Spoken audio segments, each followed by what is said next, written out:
Welcome to Still Evolving, where we explore the truth behind lasting performance and resilience. Rather than relying on perfection or superhuman ability, our conversation will highlight how real strength emerges through simple, intentional habits grounded in self-compassion, adaptability, and the ability to grow through life's inevitable setbacks. Lisa Steelman is a senior government affairs and business strategy executive with more than 2 decades of experience operating at the intersection of policy, regulation, and enterprise growth. She has advised Fortune 4 and Fortune 50 companies, national trade associations, and healthcare and life sciences organizations navigating complex legislative and market environments. After years inside large enterprises and associations, Lisa made a deliberate pivot to build the tool she wished she had at the table. She is the founder and creator of GovStrat, an AI-enabled strategic public affairs platform designed to help executives and government affair leaders make faster, decision-ready moves without adding headcount. Her work translates political and regulatory context into measurable business outcomes, protecting revenue, resolving high-stakes challenges, and aligning public affairs with enterprise growth strategy. An MBA and certified executive leadership coach, Lisa brings in the operator's lens to influence, performance, and leadership under pressure. Please welcome Lisa Steelman to Still Evolving. Lisa, welcome to Still Evolving. Grateful to have you on the show and just really look forward to the conversation. Thank you so much. I appreciate the invitation. I love what you're doing, and Thank I'm you. just so pleased to be a part of it. Awesome. Well, why don't we start off by giving our audience a bit on your background? So could you share, please, on your journey, maybe where you came from, what you're working on now, highlights in between? Yeah.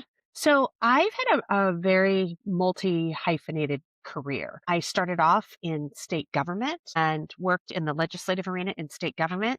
I pivoted to the pharmaceutical industry. I represented the pharmaceutical industry in a government affairs and regulatory capacity. From there, I pivoted to a tech organization and started to work on the intersection of business development and government affairs. From there, I pivoted and went to association world, which always fascinated me, and served on a leadership team in an association, and pivoted back to business development, and now have created my own company, which is a combination of all those experiences. And I created a strategy AI, which I have now licensed out. So now I'm dipping my toe into kind of that tech world. So Very yeah, cool. yeah, Very cool. So many directions we could go with the yeah. entrepreneurship, of course, as well as certainly an interplay in public and also private industry. So I'm curious to understand kind of your path and how you've still evolved through challenge. So could you share back maybe what feels challenging to sustain or when you've taken those life's punches professionally, personally,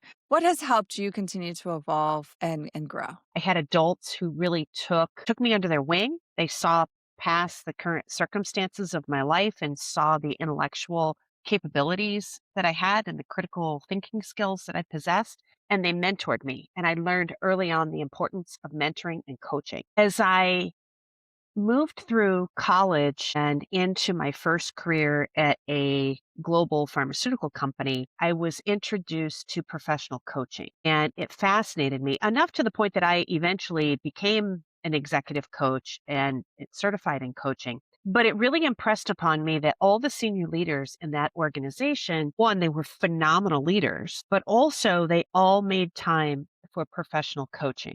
And that has been one thing that I've kept consistent throughout my career. And those coaches change as your life experience changes, as you grow in your career, your coaching needs are going to change.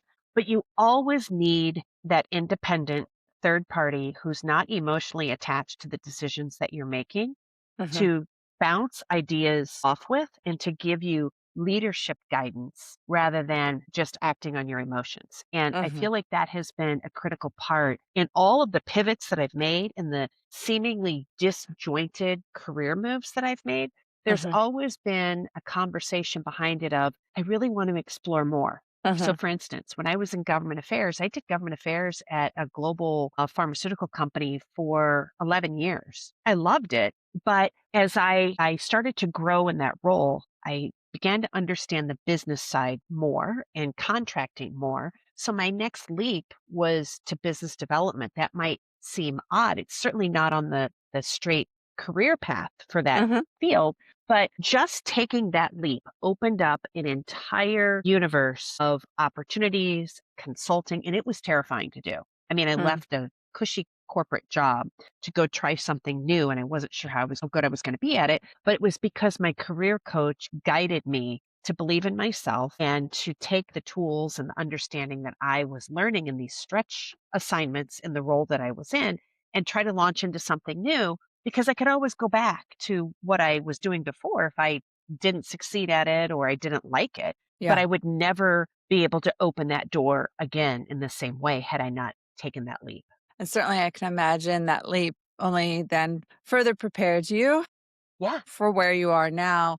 You 100%. talk about how important mentorship, how important coaching has been, that connection with other people. And we know that certainly that connection is the number one antidote for the human stress response, right? So not Yeah. only does it help you perhaps gain insight, perhaps troubleshoot or action plan, but it really does help you just neurophysiologically with Yeah. all the load that you're carrying. It sounds like you've had significant contact and then also professional development and training and coaching yourself. What have you found to what characteristics or how would you define your ideal coach or what have you experienced? You're like, damn, that was really helpful. And then also on the contrary, do you have experience with coaching that wasn't as helpful or as impactful as you would hoped? And what was your takeaway there? Just for our audience members who may be considering like coaching at this juncture in their career. Excellent question. That is really a good question because it's really important that you make sure through the vetting process of your coaches that you're not picking a coach that has the shiniest Instagram page or the lengthiest newsletters or you're attaching your livelihood, your reputation and your career path to this person as a trusted advisor. Hmm. And, I always got the advice like water rises or lowers to its own level. So you need to Hmm. make sure that your career coach is not a influencer, but a true career coach. And for me, that included finding people, and I found this out the hard way. This was a lesson learned. Okay. I needed a career coach that shared my same worldview. So Hmm. I'm a person of faith. And Hmm. so I wanted a career coach that would incorporate that into the worldview of the decision making that we were making together. I didn't always have that. And the career coach was great, but it missed a key component of how I make decisions. And so I think that's something really important to have to make sure that you have a similar worldview. Great coaches will take your ideas, uncover your fears, help you address those head on, and figure out a plan to help you move beyond that. In my experience, that has made a great coach. Coaches that I have severed ties with have been coaches that this is how they did it. This worked for them, and now they want to prescribe that same to you. Everyone's situation is different, their opportunities are different. Hmm. And so I think it's really important that you also look at the career trajectory of the coach that you are considering hiring. It's the same as, would you ask for advice from your friend whose life is a hot mess, right? Hmm. Would you Right. ask career advice from them? If the answer is no, why would you do the same thing with a career coach who doesn't have the experience and the credentials to take you where you want to go next? Hmm. I Hmm. think it's really Training important. matters.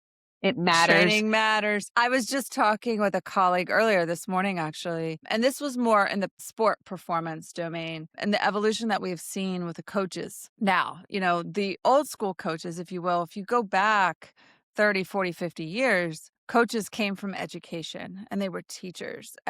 Certainly you weren't dealing with the money that you're dealing with now in professional and elite sport. You weren't dealing with some of the visibility that we now have. People got into it because they had a passion for teaching and for empowering and guiding people as they continue to grow in their skill set and master that and be able to kind of go out and perform. Now, often in the sport domain, you see some challenge coming about, and that some of the coaching hires that are happening are those who were top performers themselves in that lane. I always come back and say, just because they know how to do it and they were able to succeed and execute at a high level, consistently doing it, doesn't mean that they're able to teach. And there's a different skill set. I think what you're highlighting is I've observed in private industry, hell of like successful executives who are perhaps looking for more autonomy now over their lives, more, different work in terms of relationships and kind of capitalize on that experience to kind of give back. And yet, coaching, remember, at the end of the day, at the heart of that skill set is facilitating behavior change. How can we create an environment, mechanism by which and empowering that people are freed and activated successfully, consistently on a new course, either adapting mindsets or taking new strides. Like you said, that new leap. So I appreciate your emphasis there on the have a bit more than you've done it yourself, because it does matter tremendously. I wanted to tap into your experience with transitions, because it sounds like you've had a good number of them. And now in your world, as an entrepreneur running more in the tech space, how do you feel like your bandwidth is now in this entrepreneur role? Like, where does it break down? Where are you challenged? But also, then how do you recover? So again, excellent question. The bandwidth issue. That was a piece I was not anticipating, right? This Yeah. whole thing really kind of, let me back up. The whole thing kind of happened, I don't want to say by accident, but what I find was kind of a purposeful unveiling of what my next steps should be. Again, Mm-hmm. I'm a person of faith, so I attribute it to that. I had just been through a layoff and I started to apply for different roles and just, kind of, I think what people do when they're in that situation, they just try to reestablish normal as they knew it, right? And what I found was that I was consistently getting feedback that I was overqualified for the roles. Mm-hmm. And I was getting very discouraged. I was also personally in a really challenging position. And ultimately, what I found was that I personally had to leave the personal challenging situations that I was in order to relax my mind, take off the pressure, and open my mind to what could be next. And what that next thing was taking all of that knowledge that I had that made me overqualified or unemployable. And just, I always say, I just like the car stalled. I just got up and put it in a different vehicle. I Mm-hmm. built a strategy AI with all of that knowledge, and that became my income source, consulting. I ended up licensing it out to another company, and now it's embedded in their software. And so I would not have been able to do that in a chaotic personal environment. It just wouldn't have worked. Mm-hmm. So you have to get yourself in the right mind space before you start an entrepreneurial effort. Mm-hmm. One. Um, Number two, you have to give up titles. You have to give up what was in the past. You Mm-hmm. can't compare what you're doing now with what you did in the past because they're apples and oranges. And that took a little getting used to. That it's still taking some getting used to. I'm not going to lie. That relates to your bandwidth question, right? Because as an entrepreneur, it's very easy to overwork because you know how much needs to get done in your next paycheck requires all of these things to be done. Mm-hmm. And you want the company to launch, you're personally attached to it. You want the brand to succeed because you're personally attached to it. And in my experience, what I had to do to overcome that was detach myself from the brand and look at the brand as a company and not as an extension of me. Yeah. And that helped considerably. But it's still hard. I love it. It is one of the proudest moments for me was on launch day. I Yeah. took a concept and put it into AI. I knew nothing about AI. I always joke, like, I can't work a remote control. Like, if you put a Mm-hmm. remote control in front of me with a TV that it's not already hooked up, I can't do it. So again, as a woman of faith, I believe that I was kind of divinely inspired to pursue this. I learned AI. I learned how to take my strategy concepts and real world examples and build it into a very good working complex model for senior executives. Mm-hmm. Ever, ever, ever a year and a half ago would I have, if you would have told me this is what I was doing today, I would have told you were delusional. But I gave up trying to create my own path and just really trusted and followed literally day by day, step by step, scary step by scary step where I felt I was being led. It's the first time in my life I've ever done that. I've always Mhm. tried to strictly control what I was doing. Yes, I would go Yeah. into different career paths, but it was all very controlled.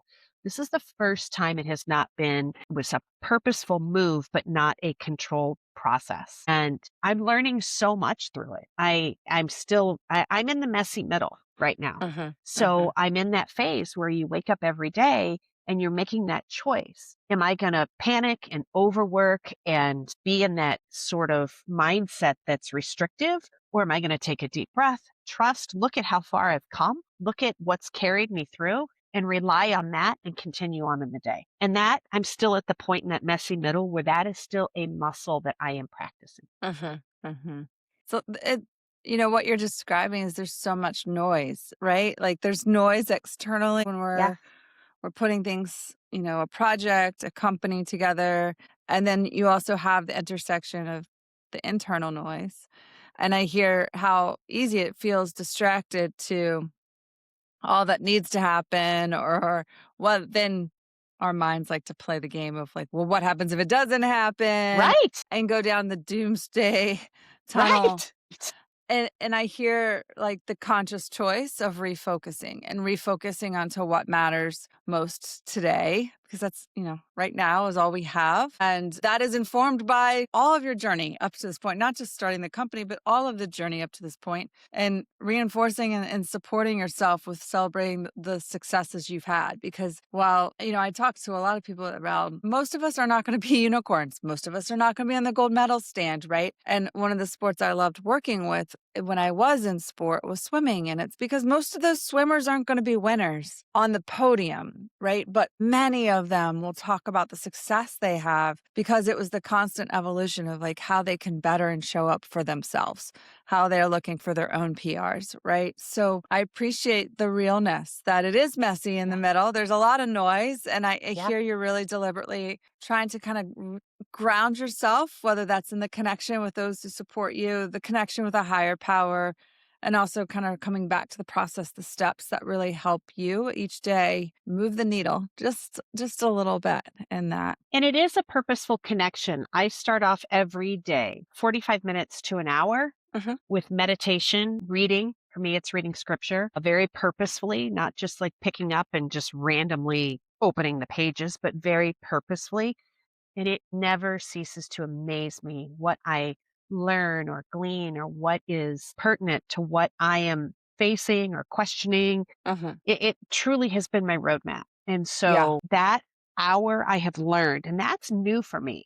I used to fit in my time like that wherever I could. It'd be at the end of the day. Sometimes it's 5 minutes here, 10 minutes there. But now I purposefully start my day with 45 minutes to an hour. I book my calendar around it, and that is a non negotiable. And that has made such a difference in my life. Lisa, we like to wrap with that immediate and actionable strategy that does help ground.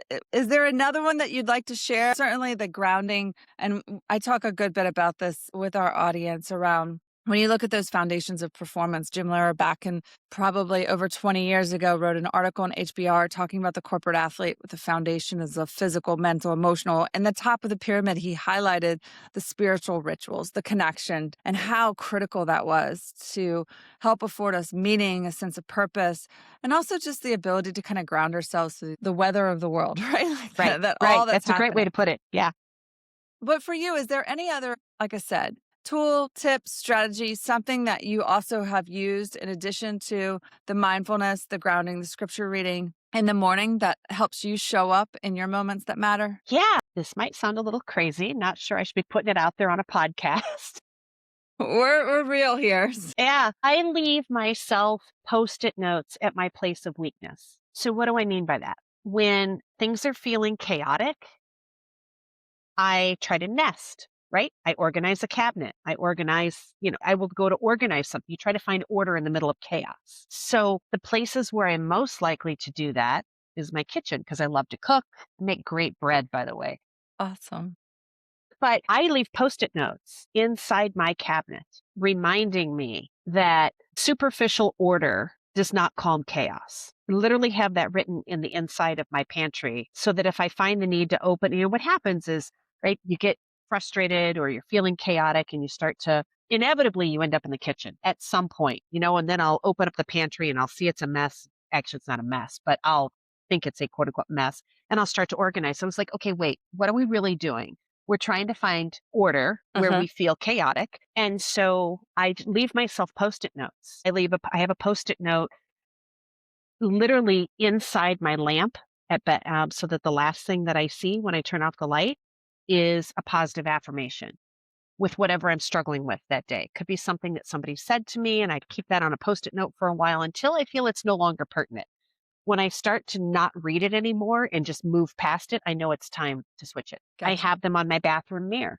I have one in my Helpful makeup cues. case. Yeah, just places that are points of diversion for me or points that I'm spending purposeful time. Keep them, they're in my car. They're everywhere. That's awesome. Well, we all need those helpful reminders of refocus. And sometimes we do. We get caught up in our coping habits and some even good and bad, right? And so sometimes it's helpful just to kind of that connection with yourself, to pull yourself back and say, okay, what's going on? What can I Yeah, learn now? Is this the conscious choice that's really right. helpful for right now? The other piece that's really helpful for me is I have found a community in chief, which is Hmm. a organization for senior executive women, and finding people that are at my executive level, but different Hmm. areas of expertise. Hmm. But we all face the same problems, right? Right. Having that community and that place to be able to talk through issues, gain confidence with each other, and learn how to navigate. I mean, I wouldn't have launched my AI had it not been for Women in Chief. Wow. I reached out to them for guidance on what to do and how to do it. And so having community of peers that are interested in promoting each other and helping each other, that's the Hmm. key, right? Is really critical to keeping your focus where it needs to be and your confidence at a level that you can execute. That's awesome. Great reminders, Lisa. This has been a wonderful conversation. Thank you so much for joining Still Evolving. And Yeah. we wish you the best as you and your entrepreneurial pursuits do evolve. So thank you again. Thank you. And thank you for all you do.